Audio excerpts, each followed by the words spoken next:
todos, ¿cómo les va? Buenas noches. Qué placer vernos otra vez. Aquí estamos en el encuentro semanal que tenemos para charlar a agenda abierta, como lo hacemos por lo menos una vez a la semana. Hoy no es un día más, claramente. Hoy es feriado nacional y por eso hoy en muchos lugares hubo inactividad y probablemente por eso ustedes estén en casa descansando a esta hora y no volviendo del trabajo y no haciendo otras actividades que en un viernes común y corriente la estaríamos haciendo. Hoy, 24 de marzo, están ya pasando 41 años del golpe de 1976. Y claro, no es un día más. Si hubiese sido un día más, probablemente hubiese pasado por alto la decisión del gobierno nacional de hacerlo feriado movible y en vez de ser hoy el día en el que estamos recordando el golpe militar, hubiese pasado para el lunes. Pero claro, se armó tanto lío públicamente que definitivamente quedó fijo en este 24. Y es que es una de las fechas, para recordar, más importantes de nuestra historia. Para no olvidar, el Día de la Memoria, de la Verdad y de la Justicia. Un día como hoy, hace 41 años, comenzaba la dictadura militar, el golpe de Estado, que definitivamente trajo los peores años, tiempo de terror para nuestro país. Y como no es un día más, este programa tampoco va a ser un programa más de agenda abierta. Lo que le vamos a proponer hoy es contar una historia muy poco conocida. Y quien va a estar hoy aquí acompañándonos decide hablar por primera vez. Es un salteño que estuvo viviendo el golpe desde muy adentro por las situaciones que les tocó vivir y también pasó por el terror, un calvario. Y por eso es importante poder escucharlo hoy. Se trata de Javier Cornejo Solá. Él hoy está dedicado a la actividad privada, es el vicepresidente de la Cámara de Comercio, probablemente ahora cuando nos sentemos a charlar diga, yo lo conozco, lo ubico, lo he visto, da reportajes, entrevistas por las funciones que le toca cumplir, además trabaja en la cooperadora asistencial de la municipalidad, es un hombre que después de mucho tiempo ha rehecho su vida, pero tras 41 años decide volver a mirar lo que pasaba un 24 de marzo y contarlo. Entonces va a ser interesante, porque muy poco se sabe de otros centros de detención que no tienen tanto conocimiento como, por ejemplo, la ex ESMA. Hay otros centros de detención que han sido señalizados y todo el mundo lo conoce y cuando uno pasa por el frente del edificio dice, mirá, acá funcionaron centros clandestinos de detención, de tortura. Pero él estuvo arriba de un barco, en un buque, y pasó por varios. Y en el agua, en el río de la Plata, los gritos a distancia de la tierra no se escuchaban. Y se vivieron cosas tremendísimas. Es muy difícil poder charlarlo y hablarlo porque se remueven un montón de cosas, pero hoy aquí vamos a intentar contarlo. Hay muchos que no la vivieron a esta historia y solamente la conocen porque se la cuentan o porque la están estudiando en la escuela o porque un día como hoy, en un feriado, nos paramos a hablar de esto. En mi caso, tengo 29 años, nací en 1988, un hijo de la democracia. Y como yo, que estoy llegando ya a los 30, otros que de 30 años para esta parte no lo han vivido. No sabemos qué es pasar en ese momento. De vez en cuando se escucha uno que dice, con los militares estábamos mejor. ¿Es así? ¿Qué pasaba en esa época? ¿Qué pasaría si se repite una situación como esta? ¿Por qué el nunca más? Bueno, lo vamos a hablar con un salteño que, como repito, en carne propia estuvo metido en esta historia y que después de 41 años decide hablar. Y decide hacerlo aquí, en Agenda Abierta. Así que así está planteado el programa de hoy. Los invitamos a que se queden porque va a ser una hora bastante interesante y porque vamos a poder aprender, conocer y escuchar algunas de estas historias que sucedieron en nuestro país, que comenzaba en un día como hoy, en un 24 de marzo. Bienvenidos, aquí comienza Agenda Abierta. Aquí se pregunta sin condiciones.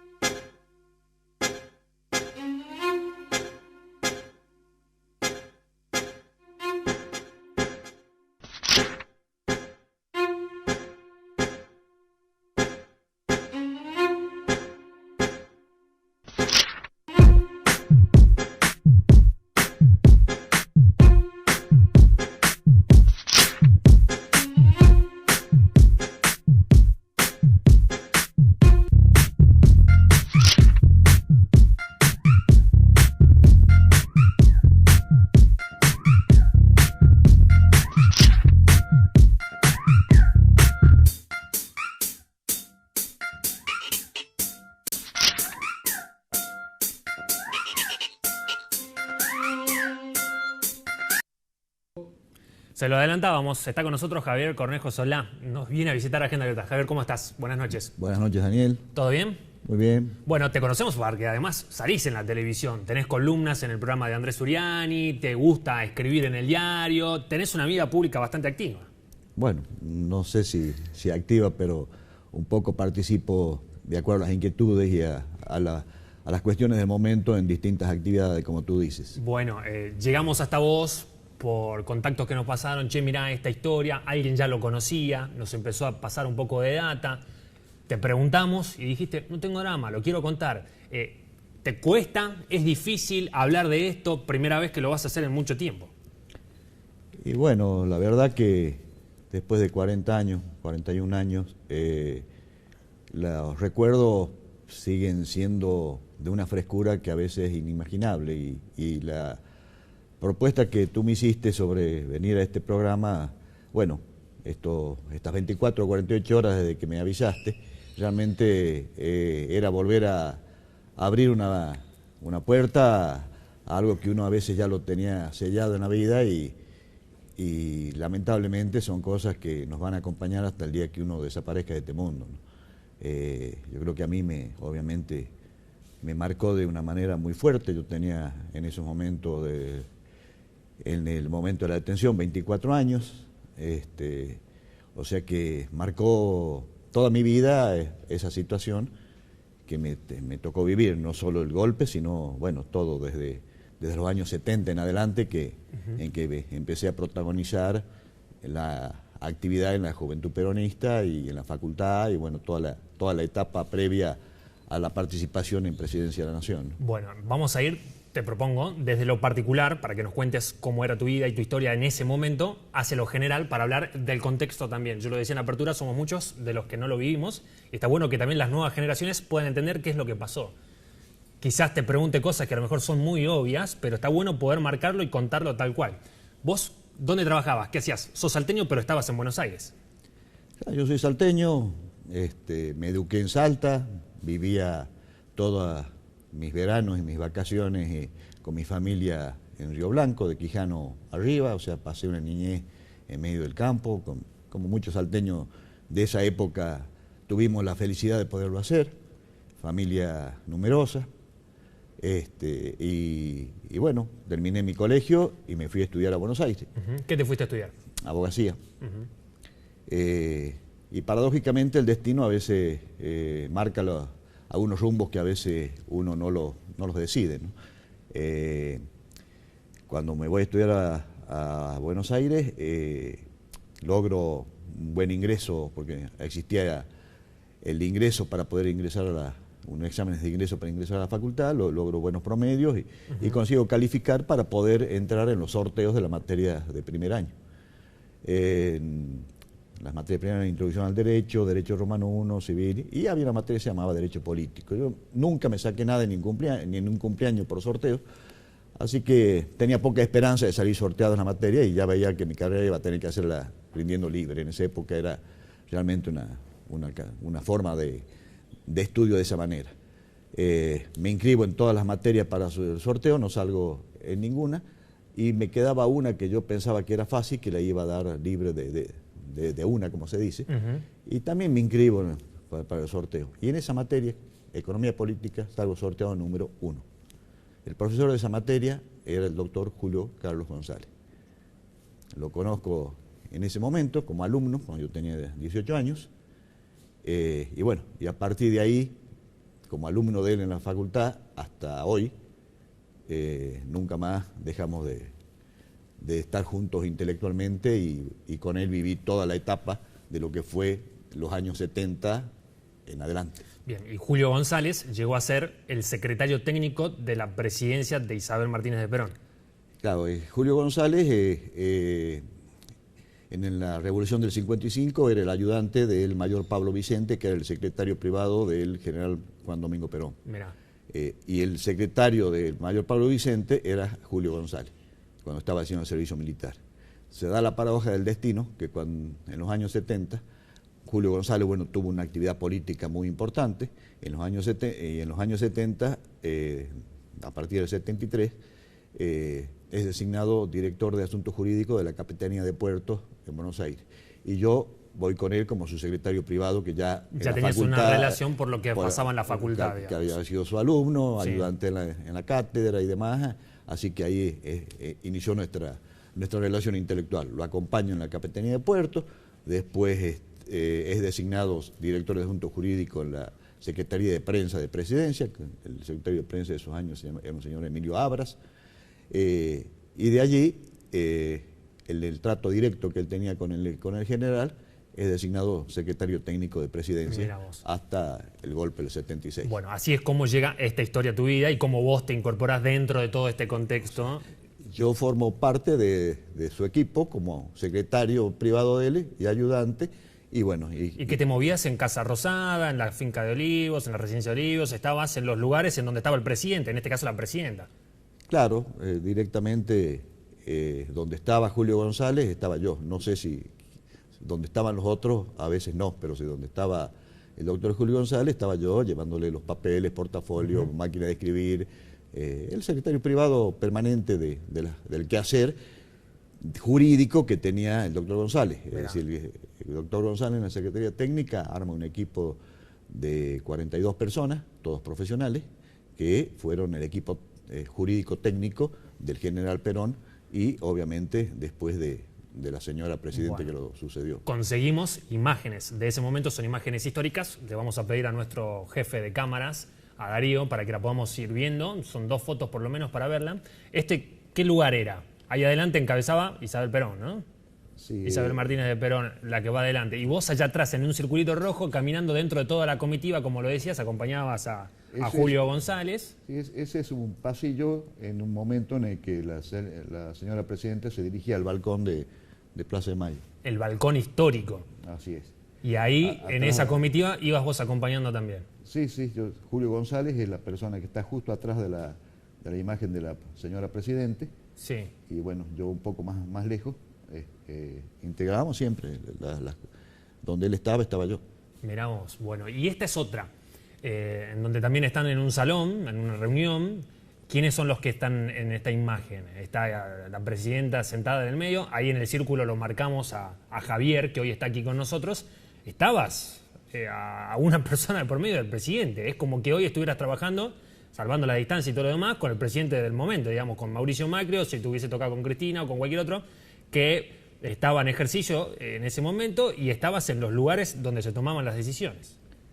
Sí, esa es una reunión en la residencia de Olivos. El señor que está al lado de la presidente, medio pelado, mayor, Sí. es el señor Gregorio Marañón.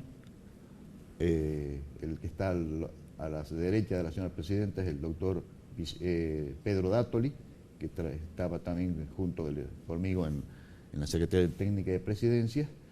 Y las otras señoras Bueno, no y esta recuerdo. que era una reunión típica, digamos, de encuentros en donde se sentaban a ver cuestiones, valga la redundancia, técnica, digamos, del área de la presidencia. No, esa es una foto protocolar de un momento que nos tocó a nosotros recibir unos escritos, unos papeles que traía el embajador y que eran entregados para cuestiones jurídicas y obras de literatura y demás que eran una donación para la presidencia y bueno, la presidenta nos lo cedía a la Secretaría Técnica para que estudiemos y veamos la Y esta era la información foto que tenía. institucional, Una digamos. foto institucional, es decir, Perfecto. no tengo muchas fotografías ni de documentos de esa naturaleza, pero algunas. Estas son las que quedaron. Bueno, esto es para pintar un poco el panorama, para saber dónde estaba parado Javier en ese momento, el salteño que estuvo en la presidencia, entonces como secretario de Julio González, que era el secretario técnico, y en el medio llega a esta época, la del 76, en donde ahora nos vamos a meter de lleno. ¿Qué te pasó el 24 de marzo? Ahí es donde, el mismo día que inicia el golpe militar, te toman a vos como detenido.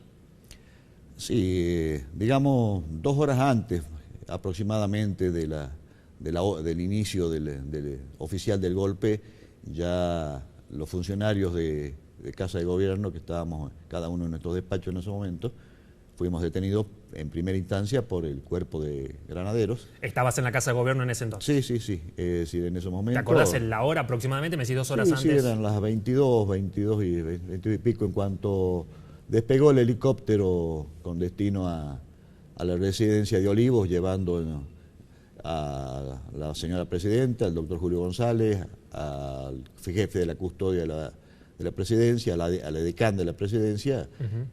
A los pocos minutos de despegado del helicóptero, yo tenía comunicación con Olivos, con la parte de seguridad, y me llaman avisándome de que había pasado más tiempo del correspondiente, que el helicóptero no había llegado. Che, ¿qué pasa que no llega? Claro, era la preocupación de todos. Un poco la pregunta, ¿no? Claro. En ese momento yo le aviso al ministro de Defensa, Alberto Dehesa, que el helicóptero no había llegado a Olivos.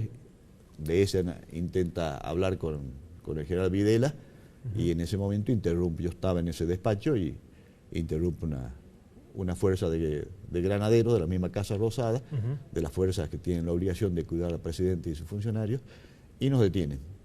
Nos detienen a todos, con los normales procedimientos de esos momentos, y a posteriores nos separan, a mí me hacen descender al salón de donde están los cuadros de los jefes de la Casa Militar. Sí.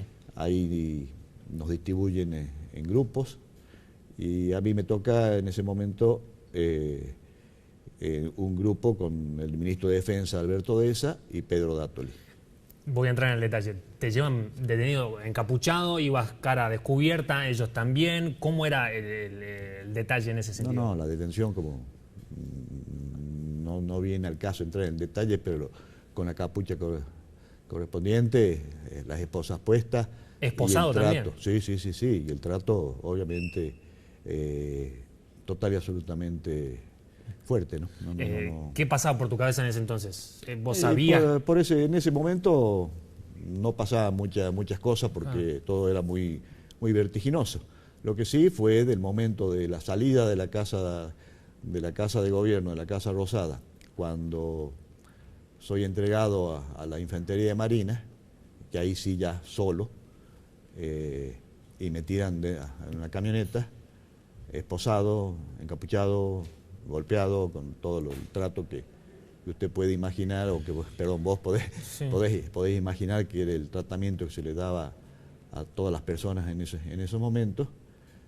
Ahí sí ya empieza una sensación de una incertidumbre muy profunda, ¿no? A veces no es miedo, porque creo que supera el miedo, ¿no? Uno no piensa, pone la cabeza más o menos en blanco. Claro, no sabés qué te puede llegar a pasar, ni a dónde vas a ir, ni nada. No, ya es una cosa que muy complicada. Claro. Después de ahí, bueno, cortito el trayecto, porque me llevan a la Apostadero Naval, Sí. a la dársena, que está cerquita de la Casa de Gobierno, ahí al frente, y bueno, y ahí empieza la cuestión. ¿En qué se basaban para distribuirlos? ¿Los separaban a cada uno en distintos grupos? Sí, ¿Vos pensás que era más al azar que otra cosa? No, tenían total y absolutamente premeditados. Estaba Sabían todo planificado. perfectamente a dónde ir. Yo todo eso me entero después. Obviamente en ese momento uno no sabe nada. Claro. Ya sabían que tu destino iba a ser ahí el Apostadero, y te subían en un buque. Eso lo sabían ellos, por supuesto, Claro. y a cuál de los buques. Ya estaba todo determinado. Todo previsto, pero se ve que no había ningún error en eso, y la forma en el procedimiento también, en el trato también, hasta llegar al buque, el primer buque al cual bueno, yo después, como te cuento, empiezo a investigo y empiezo a saber dónde había estado, qué había pasado. Imagínate, era una cuestión que después del 77 me puse a investigarla en profundidad, ¿no? Totalmente. Bueno, y vos, en cuanto a tu familia, ¿estabas casado, estabas soltero en ese entonces? ¿Ya habías conformado alguna familia?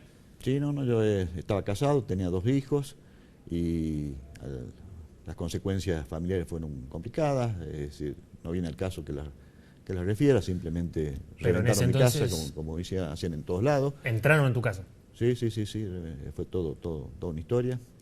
Mis hijos no se acuerdan, gracias a Dios eran muy chiquitos. ¿Cuántos años habrán tenido?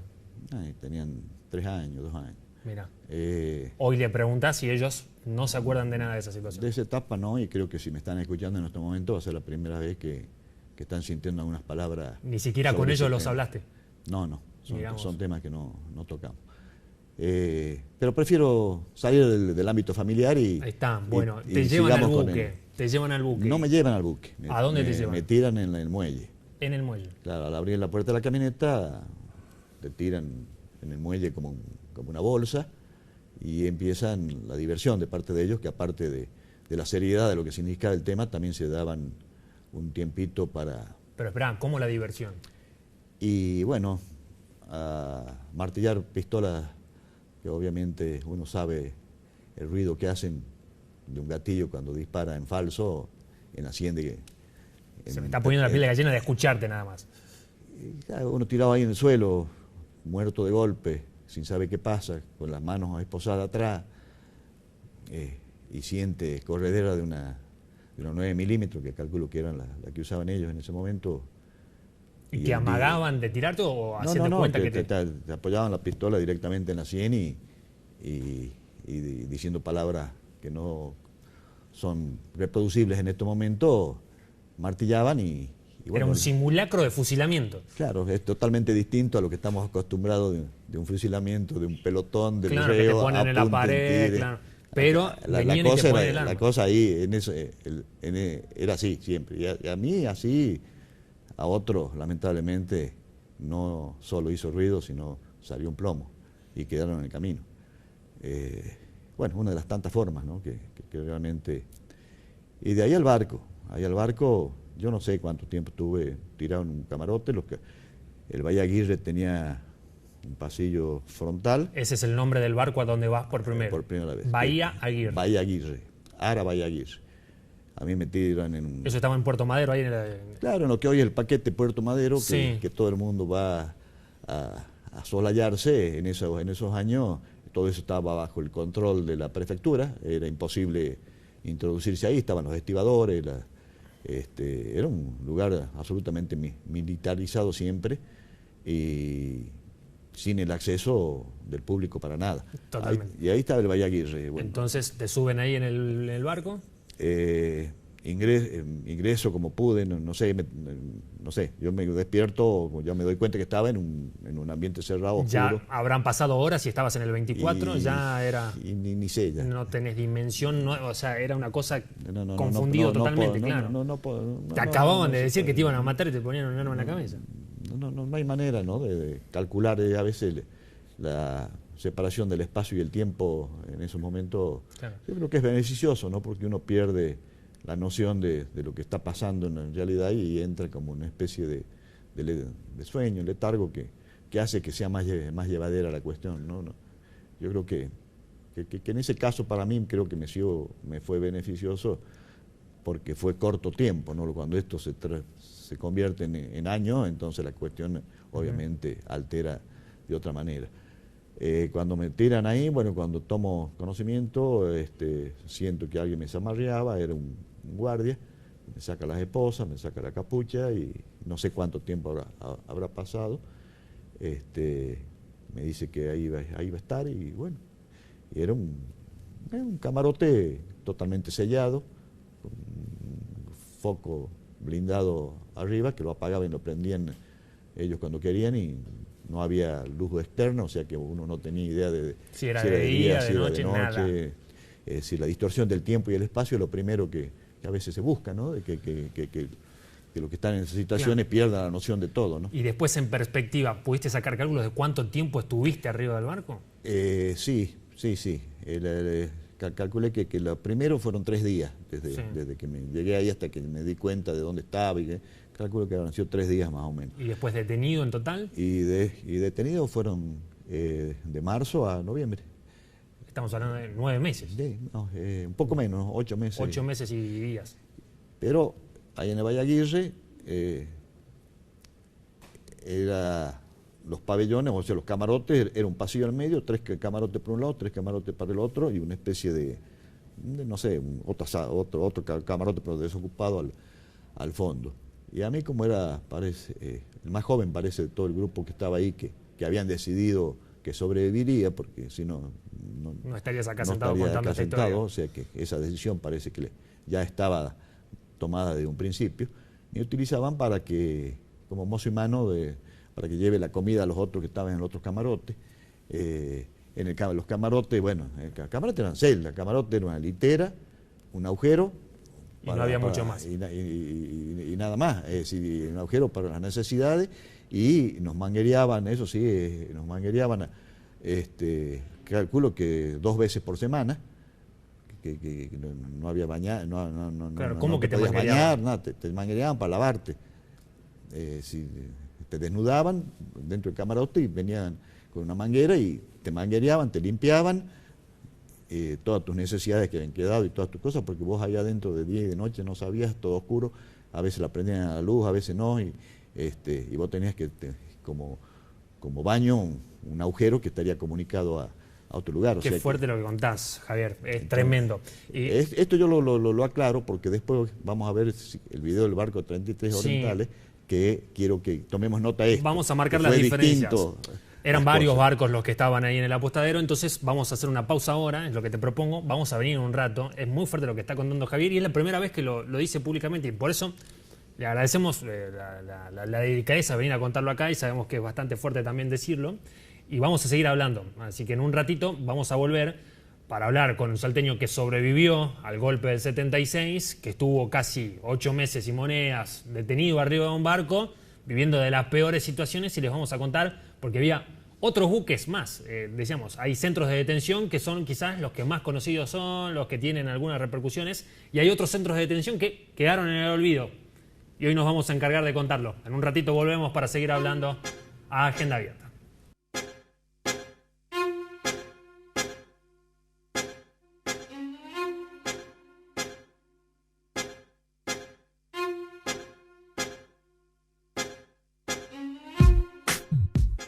Combatamos al dengue. Poné boca abajo o tapa todo recipiente que contenga agua y evita que se acumule líquido en ellos. Si presentás alguno de los síntomas, acudí al centro de salud más cercano. Estamos haciendo de Salta tu ciudad. Chicos, ¿otra vuelta? Dale. ¿Estás listo para ver en 360 grados? Vuelve el festival que todos esperaban. Salta Boombox 360. Prepárate porque vas a vivirlo como nunca. 360 grados de shows únicos. Entérate cómo conseguir tus entradas en saltaboombox.com.ar. No te pierdas el festival del año. 22 de abril en el Centro de Convenciones de Salta. Mires por donde lo mires, no lo vas a poder creer. La ayuda, la solidaridad y el trabajo no se toman vacaciones. Pusimos en marcha la campaña Compromiso de Verano en los departamentos de San Martín y Rivadavia, donde estamos asistiendo con más fuerza que nunca la vida de todas las comunidades del norte. Ya invertimos más de 2.500 millones en distintos planes de infraestructura, generando empleos y promoviendo circuitos económicos que ayudan a todos y cada uno de los habitantes. Estamos llevando equipos médicos, asistencia social y luchando contra la pobreza, con nuevas obras de agua, cloacas, luz, educación, vialidad y mucho, mucho más. Este verano, como siempre, estamos cerca de las comunidades más alejadas, porque nuestro compromiso puede llevarnos muy lejos. Ministerio de Salud Pública. Gobierno de la Provincia de Salta.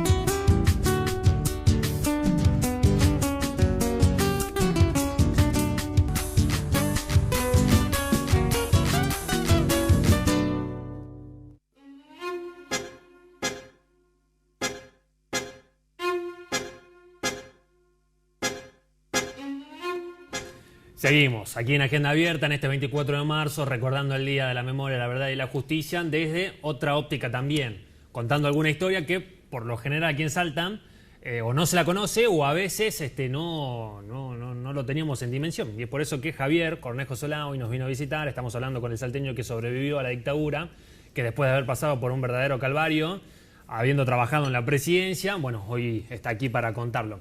Decíamos que ya contamos la historia previa, cómo fue que llegaste hasta el lugar, te detienen, llegas al buque, estás en el primero de los barcos y ahí de un momento a otro te daban como tareas para hacer. Vos eras el encargado de llevar comida para los otros detenidos también. ¿Cómo fue la última parte de la estadía en ese barco? Porque te trasladan. Claro, la última parte calculo que habrá sido un poco más de una semana, un poco más de lo que te estoy contando. Me ponen en otro camarote, que ya un poco más grande, donde estaba el que había sido gobernador de Mendoza, que era el doctor Martínez Vaca, que estaba muy enfermo. Entonces a mí me ponen con él para que lo cuide, para que lo atienda, lo cuide, lo limpie y después lo trasladan a él al Río de la Plata, al Río de la Plata, y a mí me trasladan con él. Después de ahí lo trasladan al Ara Paraná y a mí me trasladan con él para que lo siga atendiendo, para no cambiarme. Y bueno, después ya murió. Muere ahí en el barco. No sé si en el barco o fuera, pero estaba muy mal y lo llevaron y no sé si murió en el barco o murió en otro lugar. ¿Y tu destino estaba atado a lo que le pasaba a él? Una vez que se murió, ¿qué pasó? Y bueno, a mí, y de ahí me mandan al 33 Orientales ya el último mes, la última etapa del 33 Orientales. Para entender qué es el 33 Orientales, un buque que también estuvo allí en el apostadero, en donde también llegaron algunos detenidos, pero eran los detenidos políticos, los más importantes y destacados. Presten atención de qué se trata.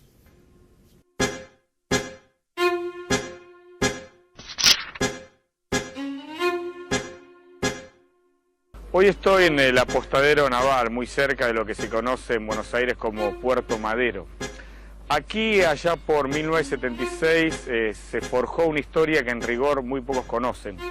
Aquí en el apostadero naval estuvo durante meses un buque llamado 33 Orientales, que en rigor fue un buque cárcel. La historia es así. Macera tuvo dos lugares de detención para experimentar un proyecto político. Tuvo un lugar terrible de detención que fue la ESMA. Allí capturó a militantes montoneros a los que aprovechó su inteligencia, su conocimiento de idiomas, su información y formación para empezar a construir su proyecto político en vistas a ser una suerte de presidente dictador a principios de la década del 80, cosa que, como vos y yo sabemos, no sucedió.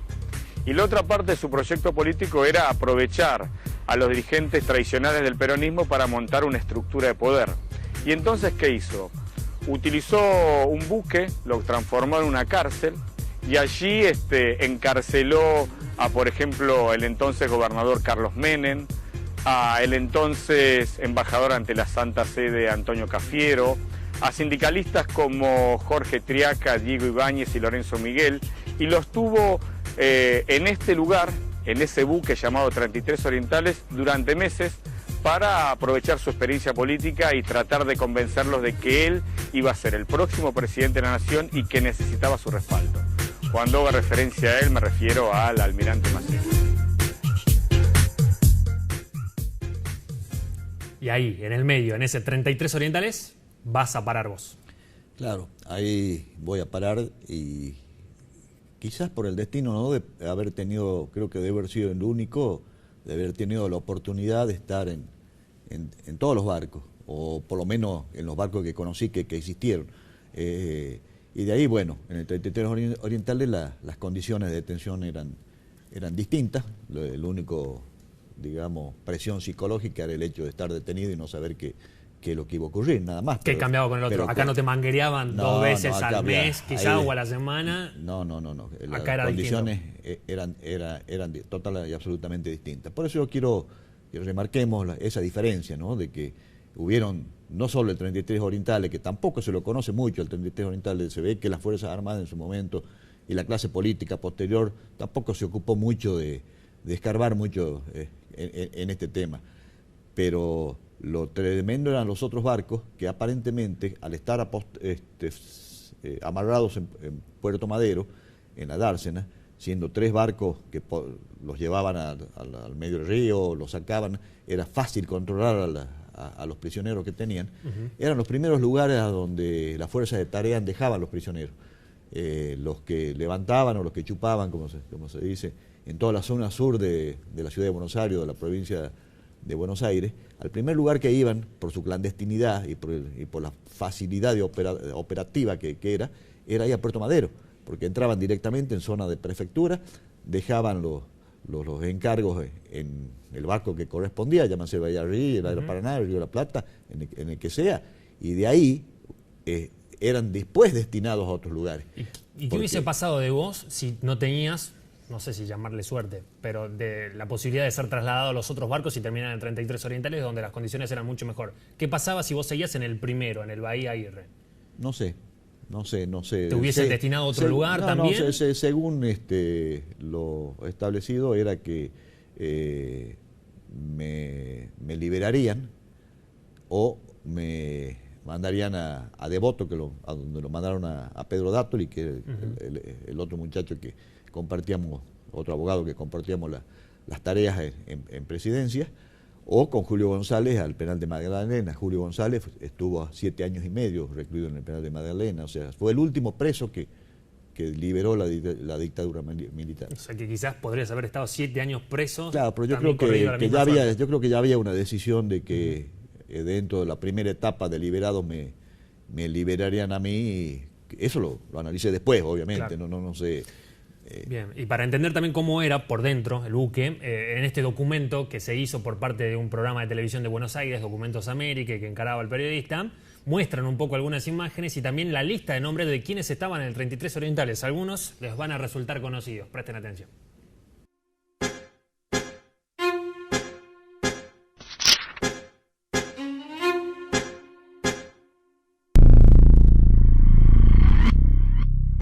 La lista de los detenidos que estuvieron en el 33 Orientales incluía diversos nombres. Entre los más reconocidos se encontraban algunos miembros del gobierno de Isabel Perón, como Antonio Cafiero, Miguel Unamuno, Julio González, Jorge Tayana, Pedro Arrigui, Osvaldo Papaleo, Jorge Vázquez, Pedro Dátoli y Javier Cornejo Solá. También se hallaban los por entonces gobernadores Carlos Menem y Deolindo Vittel. En el grupo de los gremialistas estaban detenidos Lorenzo Miguel, Jorge Triaca y Diego Ibáñez. Los hermanos Torcuato y Guido Di Tella también fueron de la partida, al igual que el diputado Juan Lavaqué.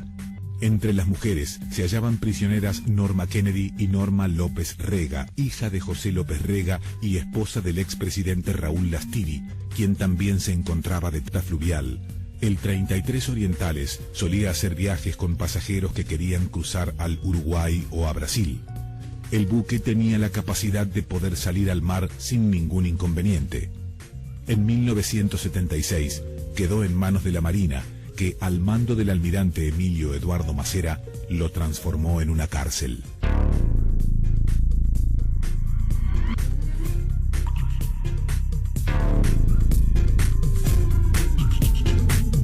Bueno, ¿y ahí transcurriste el resto del tiempo que te llevó la detención? Sí, directamente a mí me liberan del 33 Oriental. ¿Cómo fueron esos últimos días? No, venía ya con normalidad, es decir, no sabía, ya nos enterábamos que habían algunos que habían sido liberados y bueno, todos ansiaban que por ahí en una de esas llegase la noticia para algunos, pero a veces llegaba la noticia de que no era liberación, sino era traslado, y cuando me llaman a mí, yo no sabía, y cuando me dicen que me tengo que ir, ¿a dónde? No, estás liberado. Se sacaron hasta el apostadero, de ahí me pasaron a Coordinación Federal, y gente de Coordinación Federal de la policía me dejó en la calle. ¿Lo peor ya había pasado? Ahí empezaba otra etapa. Que sea todo preso, a veces cuando ya se acostumbra, tenés temor a todo demás, había que enfrentar la vida, y ahora ¿qué hacemos? Claro. ¿Y qué vino después con eso? Y bueno, después vino el vacío de no tener trabajo, no conseguir nada, imposibilidad de exilarse, ¿a dónde me iba a ir si no tenía ni un peso? Tenía mi mujer y mis 2 hijos, tenía que tenía que trabajar, no tenía dónde. Todo un drama, es decir, yo no juzgo a quien tuvo la posibilidad de irse del país y demás, pero además que el miedo creciente de que lo que acaba de pasar a la semana siguiente se vuelva a ocurrir, o que otra fuerza de tarea me lleve a otro lado. Es decir, entonces bueno, me vine a Salta, porque el único resguardo que tuve fue el de mi padre y de mi madre. Es decir, ni siquiera el resto de los familiares tuvieron ningún tipo de apoyo hacia mí, y bueno, vine a Salta y tenía que presentarme casi todos los días en la primera, pues yo vivía cerca de esa comisaría, hasta que en febrero del 77 ya me levantaron la obligación de tener que registrarme asiduamente para saber del lugar donde estaba. Y bueno, hubieron tres personas que para mí fueron, aparte de mis padres, de mi madre y de mi padre, que me ayudaron a posteriori para empezar una nueva vida, que fue en su momento, hoy fallecido, el procurador Juan Carlos Zubiría, que me acogió en su estudio, y después de él a dos doctores que desde acá les mando mi profundo agradecimiento, al doctor Salún Amado y al doctor Osvaldo Camisar, que me abrieron las puertas de su estudio jurídico para integrarme con ellos, y de ahí empezó una nueva vida para mí. ¿Por qué te cerraban las puertas? ¿Qué era lo que pasaba en ese entonces cuando vos volvés de Buenos Aires para Salta? Y en el año 77, 78, ser peronista y estar cerca de un peronista real y es detenido, es preso, no era conveniente para nadie. Yo me daba cuenta y obviamente lo entiendo. No tengo ningún tipo de rencor ni nada, todo lo contrario. Tengo mis primos y demás, tíos, que bueno, eran los...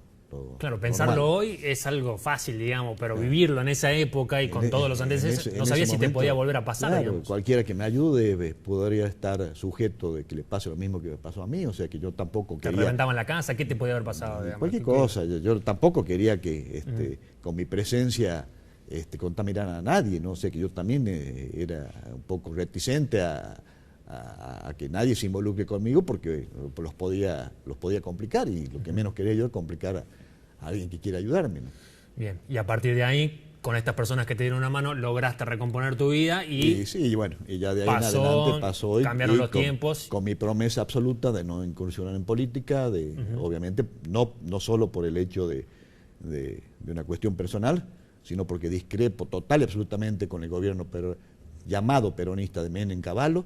Discrepo totalmente del gobierno kirchnerista, porque yo estoy enrolado en lo que era el peronismo, las bases jurídicas de la Constitución de 1949, de la obra de la comunidad organizada, de los planes quinquenales económicos hechos por el equipo del general Perón, porque el general Perón era, si bien, la punta del iceberg, todo el equipo jurídico, todo el equipo técnico, científico, que trabajaban y que lograron la Argentina industrial y científica y tecnológica que fueron después al año 55, realmente eran equipo de las mentes argentinas, todas unidas en una unión de las fuerzas del pensamiento, las fuerzas del trabajo y las fuerzas de las armas, todas unidas en un solo objetivo común del bienestar del pueblo argentino. Y ahí es donde adherís tu idea política. Bueno, ya hablamos de la parte personal, ahora vamos a hacer una nueva pausa, la última, y vamos a venir a hablar de la parte general, de lo particular a lo general. Vamos a ir a hablar de contexto, todo lo demás.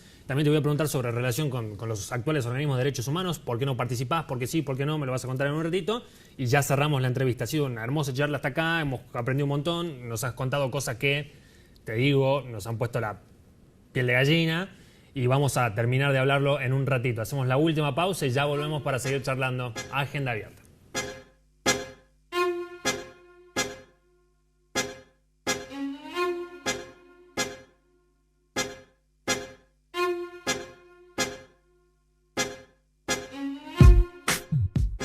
La ayuda, la solidaridad y el trabajo no se toman vacaciones. Pusimos en marcha la campaña Compromiso de Verano en los departamentos de San Martín y Rivadavia, donde estamos asistiendo con más fuerza que nunca la vida de todas las comunidades del norte. Ya invertimos más de 2.500 millones en distintos planes de infraestructura, generando empleos y promoviendo circuitos económicos que ayudan a todos y cada uno de los habitantes. Estamos llevando equipos médicos, asistencia social y luchando contra la pobreza, con nuevas obras de agua, cloacas, luz, educación, vialidad y mucho, mucho más. Este verano, como siempre, estamos cerca de las comunidades más alejadas, porque nuestro compromiso puede llevarnos muy lejos. Ministerio de Salud Pública, Gobierno de la Provincia de Salta. Chicos, ¿otra vuelta? Dale. ¿Estás listo para ver en 360 grados? Vuelve el festival que todos esperaban. Salta Boombox 360. Prepárate porque vas a vivirlo como nunca. 360 grados de shows únicos. Entérate cómo conseguir tus entradas en saltaboombox.com.ar. No te pierdas el festival del año. 22 de abril en el Centro de Convenciones de Salta. Mires por donde lo mires, no lo vas a poder creer.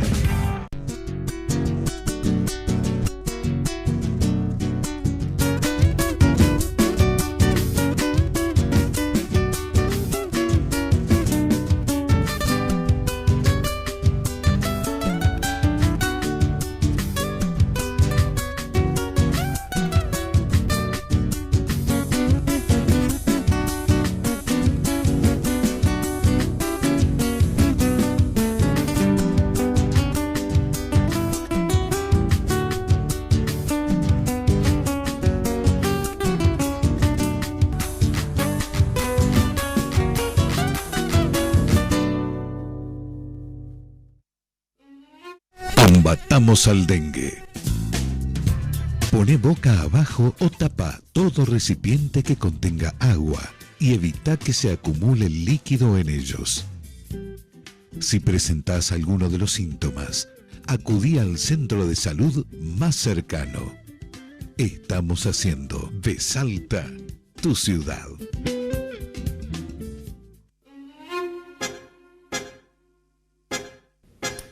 Último bloque de Agenda Abierta, en este programa especial del 24 de marzo, en donde estamos hablando de lo que pasó con el golpe de Estado y algunas historias en particular, y con este relato único hasta ahora. En 41 años nunca había querido hablar, y hoy Javier decide venir para Agenda Abierta y contar un poquito de lo que le había pasado. Pero también te quiero preguntar, porque hay otros que hablaron muchos antes que vos, y son los familiares de desaparecidos que plantean luchas desde otros lados, y que por lo general son los que protagonizan los actos. ¿A vos no te gusta participar en los actos? ¿No sos de participar en esa vida pública, digamos, referido a lo que pasó en el 76? La verdad que primero el dolor que tienen todos los familiares de desaparecidos es tremendo. Y mayor de los que tuvieron la certidumbre de saber dónde están sus familiares. Realmente yo comparto absolutamente todo con ellos. Realmente son situaciones personales de un dolor y trascienden para siempre. Eso es inexcusable. Lo único que yo veo de que circunscribir lo que fue el golpe del 74, el asalto al poder, como lo describe el doctor Julio González en este libro M76, es recortar las verdaderas causas de todo esto, circunscribir 24 de marzo de 1976 únicamente a una cuestión dolorosa y tremenda del tema que estamos tratando, es sesgar la historia. El golpe del 24 de marzo fue eso, con su tremendo, y mucho más. ¿Y qué más? Fue la destrucción de un Estado industrial, fue la destrucción de toda la planificación de la herramienta del trabajo para el argentino. Es donde se inicia, así como la planificación de un genocidio de personas, se inicia el genocidio a través de la destrucción de todas las herramientas del trabajo del pueblo, la destrucción de las industrias, la destrucción de todo el aparato productivo de una manera sistemática que culmina o tiene su gran ímpetu a través del gobierno de Menem Cavallo. En esto participó también la izquierda. La izquierda fue funcional al golpe. Como el golpe del 76 fue orquestado y armado como una tenaza, con dos pinzas, la pinza de la izquierda, de la ultraizquierda, y la pinza de la derecha, ambos con el mismo objetivo de destrucción industrial. El ataque guerrillero estuvo circunscripto y directamente orientado desde el asesinato de Bandor, Oberdan Salutro, Rucci, todo al sector industrial. No había financistas, no había gerente de banco, no había CEOs de empresas de otra manera. Era la destrucción de la industria. Siguió la destrucción de fabricaciones militares, siguió la destrucción de Altos Hornos Atlas, siguió la destrucción de todas las empresas del Estado en la privatización realmente espuria realizada por el gobierno de Menem Cavallo. O sea que por eso, para mí el golpe del 76 debe ser considerado en su magnitud, primero en haber logrado la destrucción de lo que significó todo el progreso del gobierno peronista del año 43 en adelante, el gobierno de Frondizi, todo ese empuje y ese aparato industrial había que retrotraerlo a la Argentina agropastoril sin ningún tipo de valor agregado que estamos padeciendo hoy. Bien, esa es tu mirada, entonces no quedarte tan solo con lo que pasó específicamente con los familiares desaparecidos, sino que vos hablás de un plan sistemático, más armado y que apunta específicamente a las herramientas de producción y todo lo que nos venís contando. Claro, pero obviamente si nosotros queremos entender los procesos de nuestro país con una mirada interna, nunca lo vamos a comprender, vamos a ver una foto desfigurada y nunca vamos a ver la película desde nuestros orígenes hasta nuestros días sin la mirada de lo que ocurre a nivel internacional y cuáles son los intereses internacionales que existen en apetencia de nuestra geografía, en apetencia de nuestros recursos y en mantenernos disgregados como estamos y en lo que nos va a venir para el futuro. Bueno, te agradecemos por venir a contarlo, por charlarlo, por animarte a decirlo. Y te lo pregunto también más allá de por lo que te tocó vivir, hasta como papá o abuelo, ¿qué notas de los chicos de hoy? ¿Saben un poco de esto? ¿Se interesan?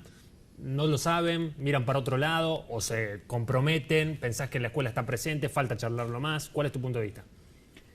Yo creo que hay sectores, es decir, hay los cercanos a situaciones tremendas, lo tienen muy claro, muy en el segmento en el que ellos están de toda esta situación.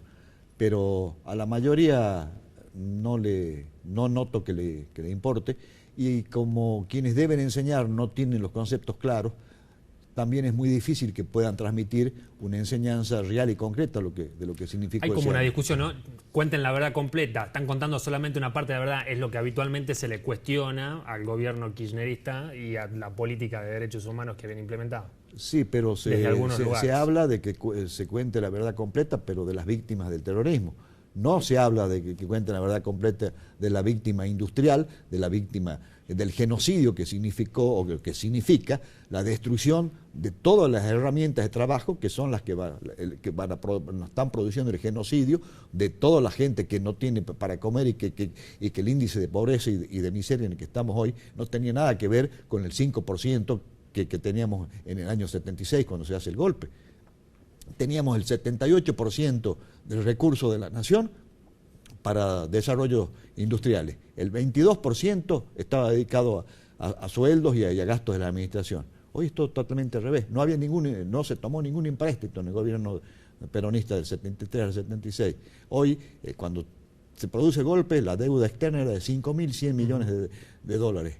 Hoy estamos en los 300.000 millones de dólares. O sea que directamente el cepo de la deuda y los intereses foráneos que protagonizaron el trabajo de pinza del año 76 son los que siguen hoy vigentes. Breve, ¿qué te pasa cuando escuchas algunas voces, que son las menos, pero que están, que dicen que vuelvan los militares, estábamos mejor?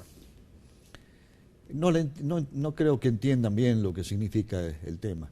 Es decir, aparte el ejército fue el que tomó la responsabilidad, si se quiere, y los agravios de todo el pueblo dedicado a esa cuestión, pero no nos olvidemos que también hay una fuerza aérea, que también hay una armada y que el ejército es el que siempre está, y por su expansión territorial es el que cuando hay una necesidad siempre está para ayudar, ¿no?